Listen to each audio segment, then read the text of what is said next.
আসসালামু আলাইকুম। আমার শ্বশুরবাড়িতে এসে প্রথম যে রান্নাটা শেখা ছিল সেটা ছিল শুটকি ভর্তা। তো শুটকি ভর্তা যদিও আমি পারতাম না, বাট ত্বকির বাবার যেহেতু পছন্দ তো ওই জন্য ওইটাই আগে শিখে নিয়েছি। তারপরে শিখেছিলাম চাল কুমড়ার মোরব্বা, যেটাও ত্বকির বাবার খুব বেশি পছন্দ ছিল। তো চলুন আজকে আমি আমার শাশুড়ির হাতের একটা মজার রেসিপি শেয়ার করব, সেটা হচ্ছে চাল কুমড়ার মোরগ।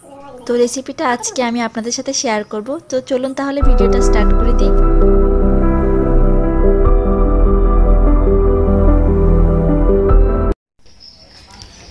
হ্যালো এভরিওয়ান, আসসালামু আলাইকুম। Welcome back to my channel. কেমন আছেন সবাই? আশা করি সবাই আলহামদুলিল্লাহ অনেক বেশি ভালো আছেন। তো আলহামদুলিল্লাহ আর একটা সুন্দর শীতের সকাল। তো সকালবেলা ঘুম থেকে উঠলেই শীতের সকালবেলা চারিদিকে অনেক কুয়াশা থাকে। তো যদিও আমার অত সকালবেলা ঘুম থেকে ওঠা হয় না, তো তারপরেও এটা হচ্ছে মানে যখনই উঠি দেখি যে চারিদিকটা অনেক কুয়াশায় ভরা থাকে। আর ফজরের সময় উঠলে দেখা যায় বারান্দায় আর যাওয়া হয় না, অনেক ঠান্ডা থাকে। ঢাকায় যদিও অত বেশি শীত নাই, তারপরও আর কি। তো এই তো সকালবেলা উঠেই আমরা হচ্ছে নাস্তাটা করতেছিলাম ত্বকির বাবা আর আমি। তো নাস্তাটা কমপ্লিট, চা খাচ্ছি দুজন একসাথে বসে। আর হচ্ছে কি যেন বলে, তো কি ঘুম থেকে উঠে নাই এখনো। তো ও উঠলে ওকে নাস্তা করে দিব। আর এই যে ত্বকির বাবা আল্লাহ এখন হাফেজ। যাচ্ছে আসসালামু তো আলাইকুম। সকালবেলায়।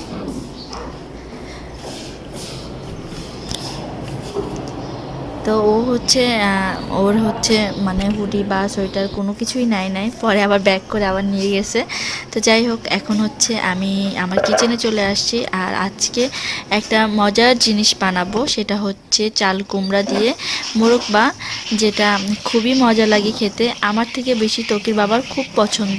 তো এই চাল কুমড়োটা আমি বাড়ি থেকে নিয়ে আসছি। আর এই রেসিপিটাও কিন্তু আমার বেশ কিছুদিন আগে করা। তো চাল কুমড়াটা আর কি নষ্ট হয় নাই, অনেক দিন আগের হইলো, বাট চাল কুমড়াটা নষ্ট হয়েছিল না, ভালো ছিল। আর এরকম পাকা চাল কুমড়াগুলো অনেক দিন পর্যন্ত ভালো থাকে। তো এত শক্ত আমি কাটতেই পারতেছিলাম না কিছুতেই। তো যাই হোক, ভালো করে এটা কেটে নিচ্ছি। রেসিপিটা আমার শাশুড়ি মার কাছ থেকে শেখা। তো মা ট্রাই করতো তো কি বাবার পছন্দের খাবারগুলো যাতে আমি রেসিপিগুলো যাতে আমি শিখি। আর মা ট্রাই করতো বলেই আমি হয়তো বা শিখতে পারছি। আর অনেক শাশুড়ি আছে যে ছেলের পছন্দ অপছন্দ বৌমাদের সহজে শেখায় না, বাট আমার শাশুড়িকে আমাকে কিছু বলতেই হয় নাই, সে নিজে থেকেই আমাকে সব কিছু শিখিয়েছে। তো মা থাকলে হয়তো আজকে রেসিপিটা আপনাদের সরাসরি শেয়ার করতে পারতাম, বাট আজ মা নাই, এই জন্য রেসিপিটা আমি শেয়ার করতেছি। তো ট্রাই করব এখন থেকে কিছু কিছু রেসিপি, মার যেগুলো রেসিপি আমি শিখছি আর কি, সেগুলো শেয়ার করার। তো সবাই আমার শাশুড়ি মার জন্য অনেক বেশি দোয়া করবেন, আল্লাহ যেন ওনাকে বেহেশতে নসিব করে। তো চাল কুমড়াটা এই যে আমি ভালো করে কাঁটা চামচ দিয়ে ছিদ্র করে নিচ্ছি আর কি। তো এখন হচ্ছে যেটা করব সেটা হচ্ছে 1 টেবিল চামচ চুন। যেহেতু চাল কুমড়া অনেক বেশি ছিল, তো 1 টেবিল চামচ চুন পানি দিয়ে ভালো করে গুলে নিছি। দেন তারপরে হচ্ছে একটু ছাঁকনি দিয়ে ছেঁকে নিছি, যাতে করে চুনের কোনো দোলা বা কোনো কিছু যাতে না থাকে। কারণ পরে যদি চাল কুমড়ার ভিতরে চলে যায় তখন কিন্তু খাওয়ার সময় এটা ভালো লাগবে না, মুখটা ছিলে যাবে। তো এভাবে আমি পানিতে ভিজিয়ে রাখবো প্রায় 5 থেকে 6 ঘন্টা। আরও বেশি রাখতে পারেন বা আরও কমও রাখা যায়। এটা আর কি বুঝতে হবে চাল কুমড়াটা শক্ত হয়েছে কি না, সেটার উপর আর কি নির্ভর করবে। তো চুনে এভাবে ভিজিয়ে রাখলে চাল কুমড়াটা অনেক বেশি শক্ত হয়ে যায়।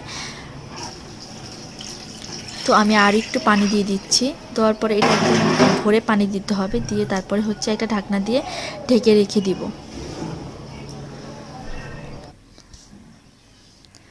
আর এই যে এভাবে ঢেকে রেখে দিলাম কিছুক্ষণের জন্য, কয়েক ঘন্টার জন্য, সরি।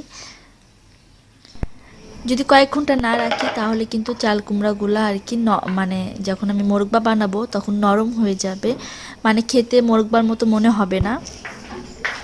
তো এখন হচ্ছে ওইটা যেহেতু আমি সকালবেলা করে রাখছি, তো এখন হচ্ছে রাত্রেবেলা আমি এটা এখন ভালো করে কেটে যেভাবে আর কি চাল কুমড়ার মোরব্বার শেপ হয় ওরকম করে কেটে নিব। এই দেখেন কতটা শক্ত হয়েছে। তো আমি এটা হচ্ছে খুবই ভালো করে আর কি ধুয়ে পরিষ্কার করে তারপরে কিন্তু মোরব্বাটা বানাবো। তো এখন এটা আমি ধুয়েছি অনেক বেশ কয়েকবার পানি দিয়ে ধুয়ে। একদম খুব সুন্দর করে ধুইতে হবে, নইলে কিন্তু চুন থাকলে মানে খেতে ভালো লাগবে না আর মুখটা ছিলে যাবে। যাই হোক, এই যে এটা আমি পিস পিস করে এখন কেটে নিব। এই যে এরকম করে পিস করব, বা আপনাদের পছন্দ মতো আপনারা পিস করে নিতে পারেন, চাইলে এরকম আস্তটাও বানাইতে পারেন। যেহেতু আমি মানে বাসায় খাবো আমরা, এই জন্য আমি পিস পিস করেই নিব, ছোট বড় বিভিন্ন রকম পিস করব।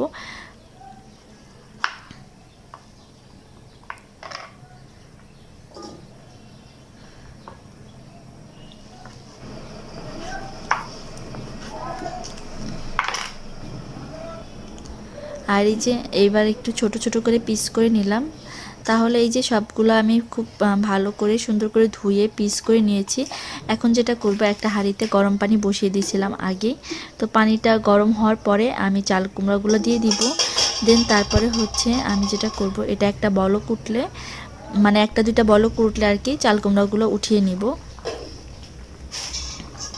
তো দেখেন এটা বলক উঠে গেছে, আর এখন চাল কুমড়াগুলো উঠিয়ে নিব। আমি কিন্তু ঢাকনা দিয়ে ঢেকে রেখে দিয়েছিলাম কিছুক্ষণের জন্য, আর এর জন্য তাড়াতাড়ি বলক আসছে। আর এই যে এখন চাল কুমড়াগুলো উঠিয়ে নিচ্ছি, আর এটার কারণ হচ্ছে যে চুনগুলো থাকে সেগুলোও বের হয়ে যায়, আবার হচ্ছে চাল কুমড়াটা একটু হালকা সিদ্ধ হয়, মানে একদম গলে যায় না আর কি। জাস্ট চুনগুলো বের করার জন্যই মনে হয় এরকম করে। দেখেন পানিটার কিন্তু একটা অন্যরকম কালার হয়েছে। আর দেখেন চুনের পানিতে যদি হলুদ দেওয়া হয় তাহলে কিন্তু পানিটা লাল হয়ে যায়। দেখেন এটা কিন্তু লাল হয়ে গেল। তো এই জিনিসটা ছোটোবেলায় আর কি দেখতাম, চুন আর হলুদ একসাথে করলে একটা লালচে কালার আসতো। তো এই দেখেন পানিটা কিন্তু এরকম লাল হয়ে গেল, তার মানে চুনগুলো বের হয়ে গেছে। তারপরও আমি এই চাল কুমড়াগুলো আবার ভালো করে আবার একটু ধুয়ে নিব। বারবার আমি ধোয়ার কথাটা এই জন্য বলতেছি, যাতে করে চুন না থাকে এই জন্য। তো এই যে আমি গরম অবস্থাতেই আবার ভালো করে একটু ধুয়ে নিব।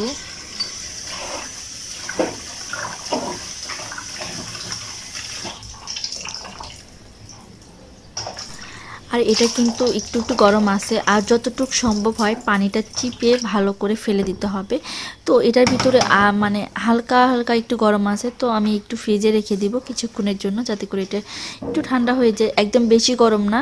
তো ঠান্ডা হয়ে গেলে আমি একটু মানে চিপে আর কি পানিটা ফেলে দিব, তাহলে চাল কুমড়াগুলো মানে মোরব্বাগুলো বানাইলে খুব ভালো হবে, চিনির মধ্যে আর পানি উঠবে না এক্সট্রা করে। তো এখানে হচ্ছে কড়াই নিয়েছি, নেওয়ার পরে এখানে আমি প্রথমে 1 কাপ মানে 1 কাপের একটু বেশি চিনি দিয়ে দিয়েছি, পরে আমি আবার একটু চিনি দিয়েছি কারণ চিনিটা কম হয়ে গেছিলো। তো পরে আমি আবার 1 কাপ পরিমাণ চিনি দিয়েছি, তো মোট 2 কাপ পরিমাণ চিনি দিয়েছি এখানে। তারপরে হচ্ছে এটার মধ্যে আমি দিয়ে দিব একটুখানি পানি, যাতে করে আর কি চিনিগুলো একটু গলতে নেয় এরকম, মানে অল্প একটু পানি দিব, খুব একটা বেশি যে পানি দিব তা না। মানে বেশি পানি দিলেও আবার হচ্ছে পানিটা শুকাইতেও টাইম লাগে, আর চাল কুমড়া আমি যতই চিপে পানিটা ফেলি তারপরেও একটু পানি উঠে। তো চিনিগুলো আমি হালকা একটু গলে নিব। তো চিনিগুলো গোলা পর্যন্ত অপেক্ষা করছি। তো এখন হচ্ছে এটার মধ্যে, যেহেতু আমরা গরম মশলাটা খুব কম পছন্দ করি, তো এখানে এই জন্য একটা এলাচি আর জাস্ট একটা লং দিয়ে দিছি। পরে আমি এটা বলক যখন উঠবে তখন ট্রাই করব এটা উঠিয়ে ফেলার, কারণ একটু রাখলে মানে চাল কুমড়োগুলো বেশি স্মেল করে, ওইটা আর কি খেতে ভালো লাগে না। তো চিনিটা গললেই আমি এটার মধ্যে চাল কুমড়োগুলো দিয়ে দিব। তো চিনিটা প্রায় গলে আসছে, দেখেন একদম গলে আসছে। তো এটার মধ্যে এখন আমি চাল কুমড়াগুলো দিয়ে দিলাম।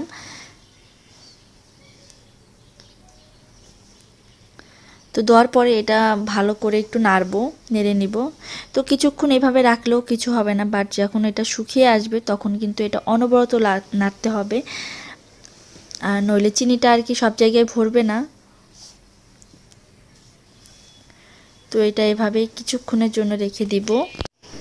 তো এটা চুলার আঁচটা মিডিয়াম টু লোতে রেখে তারপরে এটা আমি রান্না করব। তো যাই হোক, পানি বলক আসছে, শুকিয়ে গেছে, তো আমি আর ভিডিও করতে পারি নাই। তো এখন দেখেন এটার হচ্ছে কালারটা কত সুন্দর আসছে, আর পানিটা কিন্তু একদম শুকিয়ে যেতে হবে। তো পানিটা শুকানোর পরই এরকম কালার আসবে, মানে চিনির শিরাটা আর কি, মানে একদম যখন চাল কুমড়াগুলো টেনে নিবে তখনই কিন্তু এরকম কালার আসবে, নইলে এরকম কালার আসবে না। তো এটা কিন্তু আরও নাড়তে হবে।